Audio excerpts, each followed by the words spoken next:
Hi guys, good morning to all. एक बार फिर से आप सबका स्वागत है वाईफाई स्टडी स्टूडियोज चैनल पे, which is a part of an academy. मैंने आप लोगों को कल ही बोला था कि आज सुपर फ्राइडे है। आज आप लोगों के स्पेशल क्लासेस नहीं होंगे, सैटरडे को आपके स्पेशल क्लासेस होते हैं। तो आज आपके जो यूट्यूब पे क्लासेस हैं उसमें आपका सबसे पहला जो क्लास है, यहाँ पे मैंने सोचा कि जब सुपर फ्राइडे ही है तो यहाँ पे कुछ थोड़ा सा डिफरेंट कर लेते हैं। तो आप में से काफ़ी सारे स्टूडेंट्स की डिमांड थी कि मैम जो घटना चक्र की किताब है उसमें से हम लोग को किस तरीके से क्वेश्चंस को पहले सॉल्व करना चाहिए। तो यहाँ पर मैंने क्या किया है, एक गांधीयन एरा का सेक्शन निकाला है। मैंने इसको पहले स्पेशल क्लासेस में भी पढ़ाया था बट बहुत सारे बच्चों का रह गया था, तो एक बार से फिर से इस चीज़ को हम रिपीट कर रहे हैं। इस पर्टिकुलर सेशन में गांधीयन एरा जितने भी क्वेश्चंस आपके घटना चक्र में दिए गए हैं जो इम्पॉर्टेंट हैं उनको यहाँ पे कंपाइल किया गया है। ये जो आपका सेक्शन है इसके अंदर चाहे आप किसी भी एग्जाम की तैयारी करो, हर एक एग्जाम के लिए इंपॉर्टेंट है। चाहे आप रेलवे के लिए तैयार हो रहे हो या फिर यूपीएससी के लिए, हर एक एग्जाम को कवर करेगी घटना चक्र की किताब। ठीक है, तो यहाँ पे हम लोग क्वेश्चंस की शुरुआत करते हैं। रिकॉर्डेड मोड पे ये सेशन होता है, आपको पता है। इस क्लास के बाद में डायरेक्टली लाइव आपसे मुलाकात होगी 7 बजे। ये याद रखिएगा कि आज आपका कोई स्पेशल क्लास नहीं है। रेगुलर आपका Monday to Friday special classes होते हैं 10:30 बजे और दोपहर में 2 बजे। ठीक है, आपको डेली फॉलो करना है। अनअकैडमी पे फॉलो नहीं किया है तो वीडियो के डिस्क्रिप्शन में लिंक लगा है, जाके फॉलो कर लीजिए। बट आज इसलिए नहीं है क्योंकि कल है सैटरडे और सैटरडे को आपके 4 क्लासेस रहते हैं, स्पेशल क्लासेस। ठीक, तो कल का शेड्यूल क्या होगा वो हम आपको टेलीग्राम पे बता देंगे। आप टेलीग्राम पे मुझे ज्वाइन कर लीजिएगा। टेलीग्राम पे जाइएगा, सर्च के ऑप्शन पे जाइएगा, वहाँ पे लिखिएगा करेंट अफेयर्स बाय कृति। तो वहाँ पर आपको काफ़ी सारे चैनल्स नज़र आएंगे। जिसमें पिकाचू की इमेज लगी हुई है ना, वो मेरा रियल चैनल है, आप उस पर मुझे ज्वाइन कर सकते हैं। जिसपे अप्रॉक्स आप अगर देखोगे तो 62,000 के आसपास जो लोग जिस पे कनेक्टेड है वो मेरा रियल चैनल है। तो आप उस पर कनेक्ट हो जाएगा सो दैट आपको हर एक क्लास का नोटिफिकेशन मिलता रहे। ठीक है, चलिए शुरुआत करते हैं।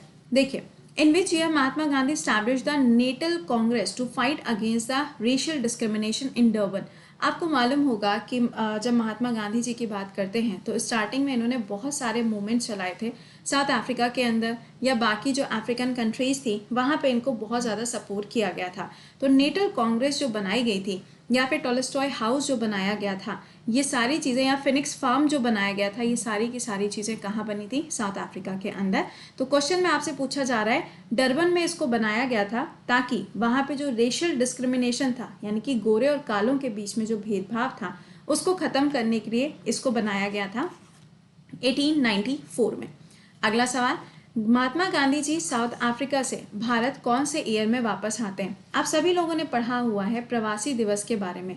ये प्रवासी दिवस हम क्यों मनाते हैं? इसीलिए तो बनाते हैं, महात्मा गांधी जी का रिटर्न होम होता है ना, और इसी को हम लोग एनआरआई डे के रूप में भी सेलिब्रेट करते हैं। इसका आंसर क्या हो जाएगा? 1915। अगला क्वेश्चन, सवाल में पूछा जा रहा है political Guru of Mahatma Gandhi. Simple सा कॉन्सेप्ट है यहाँ पे, महात्मा गांधी जी के पॉलिटिकल गुरु कौन थे? तो इसका आंसर क्या हो जाएगा यहाँ पे? गोपाल कृष्ण गोखले।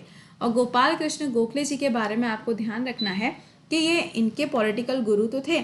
इन्होंने ही महात्मा गांधी जी को बोला था, जब महात्मा गांधी जी इंडिया वापस आए थे उस टाइम पे इन्होंने बोला था जस्ट ऑब्जर्व द थिंग्स, यानी कि चीज़ों को अभी आप ऑब्जर्व करो, अभी आपको कोई भी मूवमेंट यहाँ स्टार्ट करने की ज़रूरत नहीं है। First observation is important. इसीलिए आपसे कहते हैं कि लाइफ में किसी भी काम को करने से पहले या फिर किसी भी एग्ज़ाम की तैयारी शुरू करने से पहले उस चीज़ के पेपर को ऑब्जर्व करना ज़रूरी होता है। कुछ होते हैं ना बच्चे कि आधा क्लास खत्म हो जाएगा फिर उनको होश आता है और पूछते हैं is this class important for this particular examination.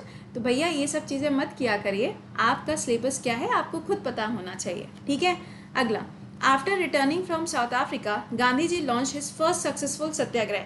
Bharat में वापसी करने के बाद में साउथ अफ्रीका से महात्मा गांधी जी के द्वारा कौन सा मूवमेंट स्टार्ट किया गया था जिसे हम सत्याग्रह मूवमेंट के नाम से भी जानते हैं? भैया सबसे पहला कौन सा होगा? राजकुमार अंकल जी थे, उन्होंने इनको बुलावा भेजा था किसके लिए? चंपारण सत्याग्रह के लिए।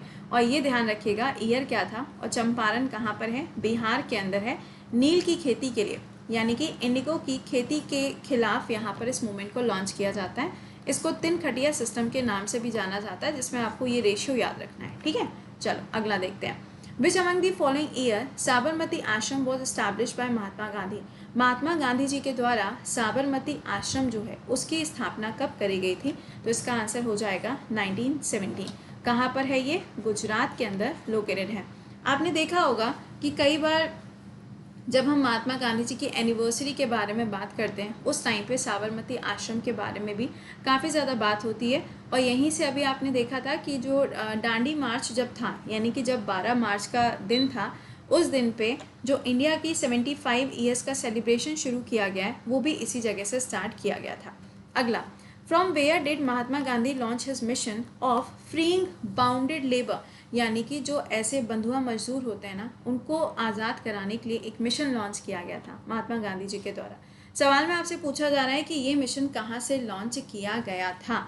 इसका आंसर क्या हो जाएगा? Patna is the correct answer.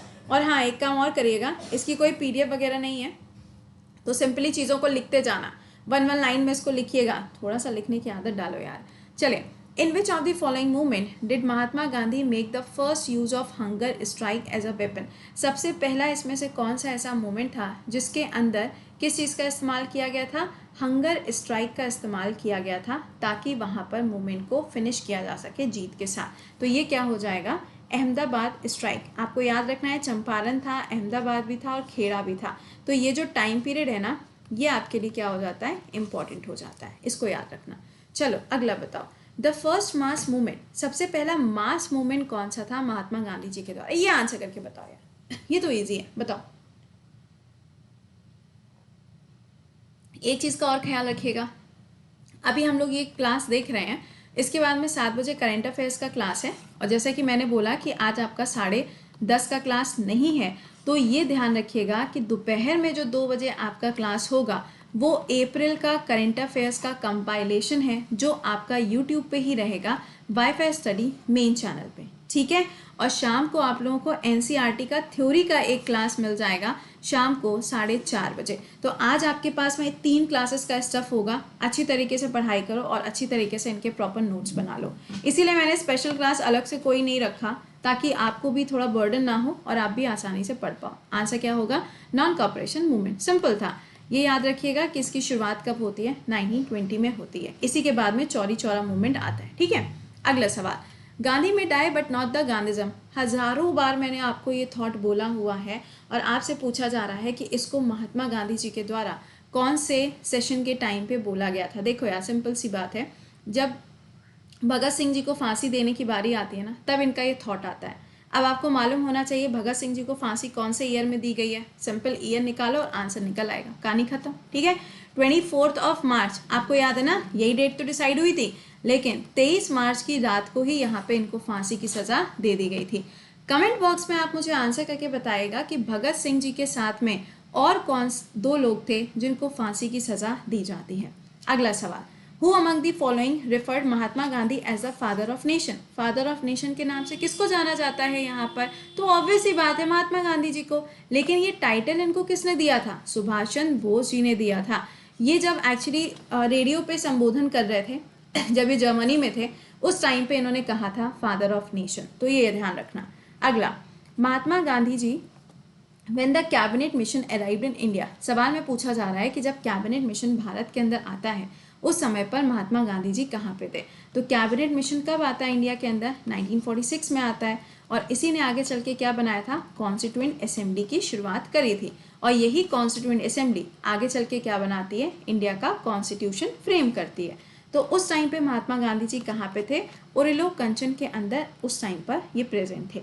अगला सवाल, साउथ अफ्रीका के अंदर वो कौन सी वाली ट्रेन या फिर कौन सा वाला स्टेशन था जहाँ पे महात्मा गांधी जी को उतार दिया गया था साउथ अफ्रीका में? बस ये कह के कि ये जो मतलब उस टाइम पे ट्रेन का वो जो डिब्बा था, वहाँ पे काले लोग नहीं बैठ सकते थे। ये जो रेशियल डिस्क्रिमिनेशन था ना, वो साउथ अफ्रीका में बहुत था।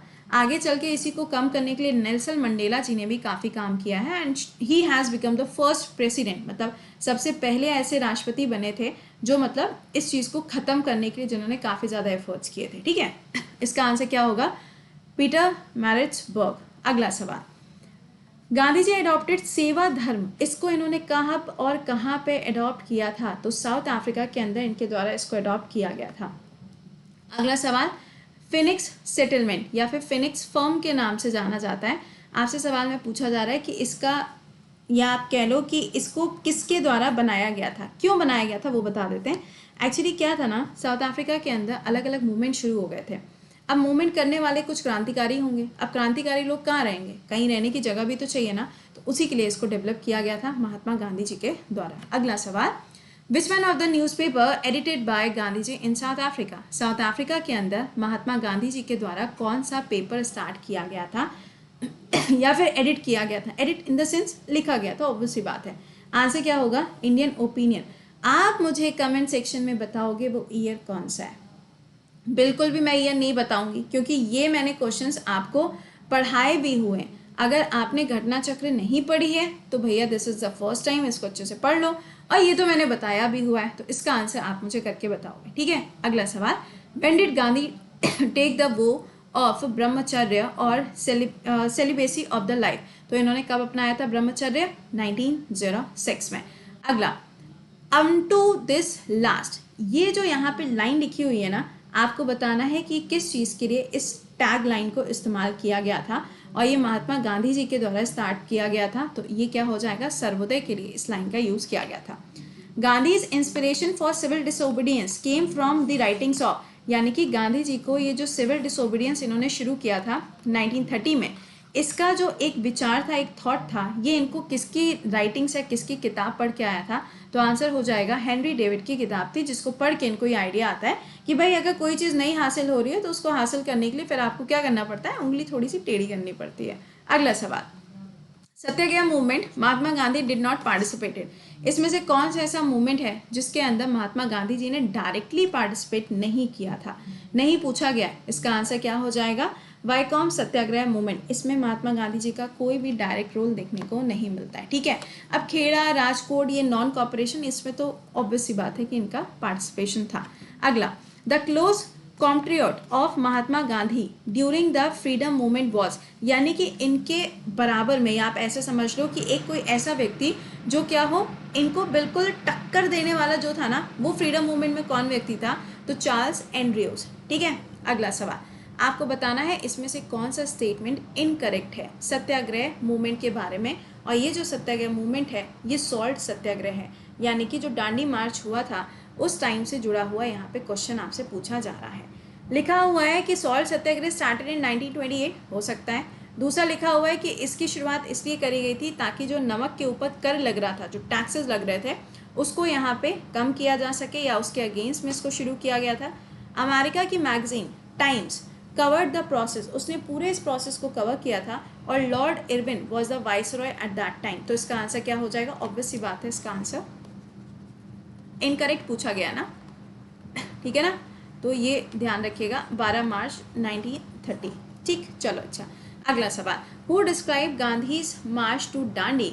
डांडी ये जो मार्च पूरा हुआ था ना, इसको यहाँ पे बोला गया था like the historic march of Ramchandra to Lanka, the march of Gandhi will be memorable. किसने ये बात कही थी, या फिर किसके द्वारा ये कथन कहा गया था कि ये जो पूरा एक मूवमेंट है, ये पूरा मूवमेंट एक तरीके से बिल्कुल वैसे ही है जैसे भगवान रामचंद्र जी कहाँ गए थे, लंका गए थे, है ना। तो आंसर क्या हो जाएगा, मोतीलाल नेहरू जी। ये कौन थे, ये तो मालूम है ना, father of Jawaharlal Nehru ji, okay. इन्होंने आईएनसी को हेड भी किया हुआ है 1928 में, और उसके बाद में जवाहरलाल नेहरू जी हेड करते हैं आईएनसी को 1929 में, ठीक है। अगला सवाल, Mahatma Gandhi ji gain the Gandhi Irwin pact as consolidation prizes. आपको बताना है यहाँ पे आंसर क्या होगा, तो एलन कैंपबेल इसका करेक्ट आंसर बनेगा। अगला, fast up to the death. सवाल में पूछा जा रहा है कि महात्मा गांधी जी के द्वारा जो कम्युनल अवार्ड्स स्टार्ट हुए थे उसके अगेंस्ट महात्मा गांधी जी ने क्या किया था, फास्टिंग शुरू करी थी। सवाल में आपसे पूछा जा रहा है कि how ever discontinued the fast because, इसको यहाँ पे डिसकंटिन्यू क्यों कर दिया गया था इनके द्वारा, क्योंकि पूना पैक्ट साइन हो गया था। किसके किसके बीच में, महात्मा गांधी और BR अम्बेडकर जी के बीच में। कहाँ पर, पुणे के अंदर। यरवदा जेल जो है, जिसको अभी हाल ही में टूरिज्म के लिए भी स्टार्ट किया जा रहा है, तो ये जो जेल टूरिज्म स्टार्ट हो रहा है वो भी इसी वाले जेल से शुरू किया जाएगा, यहीं पे इसको साइन किया गया था।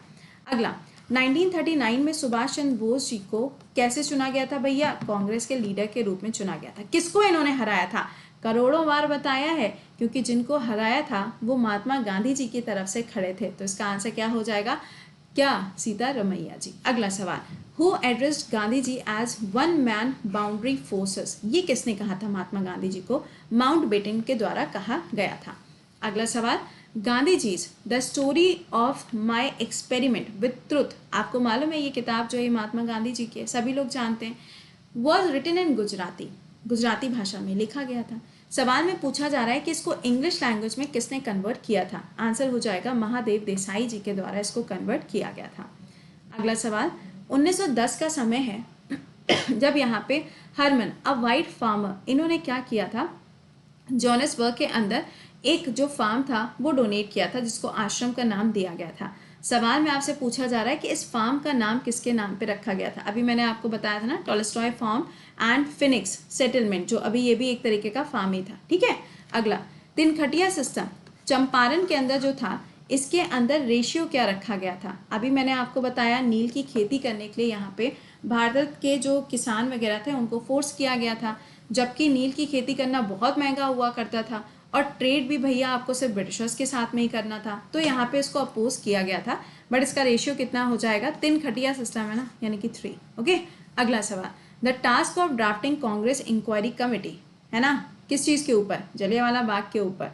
किसने बनाई थी? तो आंसर क्या होगा? महात्मा गांधी जी। आपको मालूम है तहकीकात कमेटी जो बनाई गई थी और एक हंटर कमेटी बनी थी। तहकीकात कमेटी जो बनी थी वो इंडियंस ने बनाई थी। हंटर कमीशन किसने बनाई थी? ये बनाई गई थी ब्रिटिशर्स के द्वारा। और जलियांवाला बाग कांड जो हुआ था, हत्याकांड जो हुआ था, वो 13 अप्रैल में हुआ था, पक्का है ना, 1919 को हुआ था। और इसके लिए अभी जलियांवाला बाग म्यूजियम भी स्टैब्लिश किया जा रहा है अमृतसर के अंदर। अगला सवाल, When did Gandhi ji give the slogan of swaraj in 1 year? कब? भैया नॉन कॉपरेशन मूवमेंट के टाइम पे कहा गया था। नॉन कॉपरेशन मूवमेंट जो है इसको 1922 के बाद में एंड कर दिया गया था। जब चंपारण सत्याग्रह होता है तो उसमें बहुत ज़्यादा वॉयलेंस हो जाता है, क्योंकि उसमें पूरा का पूरा पुलिस स्टेशन फूंक दिया जाता है, और इसी को अभी 1 साल के लिए सेलिब्रेट किया जा रहा है यूपी के अंदर। ठीक है। अगला सवाल, in 1920 which one of the following changed its name to Swarajya Sabha? तो इसका आंसर क्या हो जाएगा यहाँ पे? All India home rule league. Home rule league की जब बात आएगी तो ये ध्यान रखिएगा, ये 2 लोगों के द्वारा इंडिया में स्टार्ट किया गया था। एक तो कौन थे? तिलक जी, जिन्होंने इसे पुणे के लिए स्टार्ट किया था। एक कौन थी? एनी बेसेंट, जिन्होंने पूरे भारत के अंदर इसको स्टार्ट किया था। अगला, the title given by the British government to Mahatma Gandhi which was surrendered during the non cooperation was, क्या यहाँ पे कौन सी उपाधि थी? तो केसरी हिंद की उपाधि थी। इसी तरीके से नाइटहुड की उपाधि भी वापस करी गई थी। आप मुझे बताइएगा नाइटहुड की उपाधि किसको दी गई थी जो वापस करी गई थी? अगला सवाल, which of the following jails were named mandir by Mahatma Gandhi ji? Obvious सी बात है जहाँ पे वो थे, दैट इज यरवदा जेल। ठीक। अगला देखो, ये सारे क्वेश्चंस आपको याद होने चाहिए क्योंकि हर एक एग्जाम के अंदर गांधीयन एरा से आपसे ये सवाल पूछे जाएंगे एंड ये घटना चक्र की किताब से हैं, तो आप समझ सकते हो कि हर एग्जाम के लिए इंपॉर्टेंट है। ठीक है। चलिए, Gandhi ji to lead the salt Satyagraha in the event of his arrest. भैया जब इनको अरेस्ट कर लिया गया था तो किसने इसको लीड किया था? आंसर हो जाएगा तैयब जी के द्वारा इसको लीड किया गया था। अगला सवाल, Hollywood movie star called Gandhi ji a tremendous personality after meeting him in London in 1931। ये कौन प्राणी थे? तो आंसर हो जाएगा चार्ली चैपलिन। आपने इनका नाम सुना ही होगा, ऐसा हो ही नहीं सकता कि इनका नाम ना सुना हो। अगला, 11 Feb 1933 की बात करी जाए तो weekly paper did Gandhi ji started, कौन सा वाला एक पेपर स्टार्ट किया गया था अगेंस्ट अनटचेबिलिटी?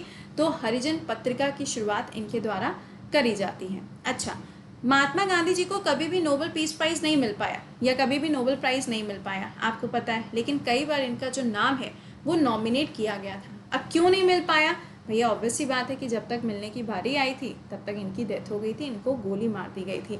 तो यहाँ पे ये टाइम पीरियड क्या है? 1937 एंड 1948। ठीक है। अगला, who coined the slogan quit India? Simple है यार, यूसुफ मेहर अली। अब एक और क्वेश्चन यहाँ पे देख लो, Gandhi ji gave the slogan of do and die. अब ये स्लोगन किस टाइम पे दिया गया था? तो क्विट इंडिया मूवमेंट के टाइम पे दिया गया था, दैट इज इन 1942। ठीक है ना। तो ये ध्यान रखना है आपको, जितने क्वेश्चंस मैंने आपको बताए हैं ये सारे आपके लिए इंपॉर्टेंट है हर एक एग्जाम के लिए, क्योंकि ये घटना चक्र के ऊपर बेस्ड है। अब आपसे मुलाकात होगी 7 बजे के सेशन में। प्लीज़ याद रखिएगा 7 बजे के क्लास के बाद में आपका जो अगला क्लास होगा वो 8:30 बजे ड्रीम यूपीएससी चैनल पे 10 मिनट का सिर्फ क्लास होता है। फिर इस 8:30 के क्लास के बाद में आपसे सीधे हम मुलाकात करेंगे दोपहर में 2 बजे। ये होगा क्लास आपका अप्रैल के करंट अफेयर्स का कंपाइलेशन, जो कि वाईफाई स्टडी यूट्यूब चैनल पे ही रहेगा। और शाम को 4:30 बजे एनसीईआरटी का थ्योरी का क्लास रहेगा। तो प्लीज़ इन सारे क्लासेस को मिस मत करना, दे आर इम्पॉर्टेंट, ठीक है। इसके अलावा अगर आपने पेड बैच ज्वाइन नहीं किया है तो अभी आप ज्वाइन कर सकते हो। सिर्फ 2 ही क्लासेस हुए हैं। अमाउंट कितना है? 6000 रुपीज़ है। ये 65 लिखा है, मेरे को मालूम है। इसमें कोड लगेगा ना कृति 10, उसके बाद में डिस्काउंट होगा, तो ये अमाउंट जाके आपका 6000 रुपये बनेगा, जिसमें आपको जीएस, मैथ, इंग्लिश और रीजनिंग सारे सब्जेक्ट्स मिल जाते हैं। आपका स्कॉलरशिप टेस्ट जो होता है ये हर संडे को रहता है, तो आप इसको ज्वाइन ज़रूर किया करिए। इन सब के डिस्क्रिप्शन में आपको लिंक मिल जाएंगे। And please do follow me on Telegram and Unacademy app, दोनों पे फॉलो कर लो ताकि हर एक क्लास का नोटिफिकेशन मिलता रहे, ठीक है। चलिए मिलते हैं 7 बजे के सेशन में। प्लीज़ सेशन को एक बार से लाइक और शेयर ज़रूर करिएगा, ये काम आप लोग नहीं करते हैं, प्लीज़ डू दिस, ठीक है। चलो bye bye and take care guys.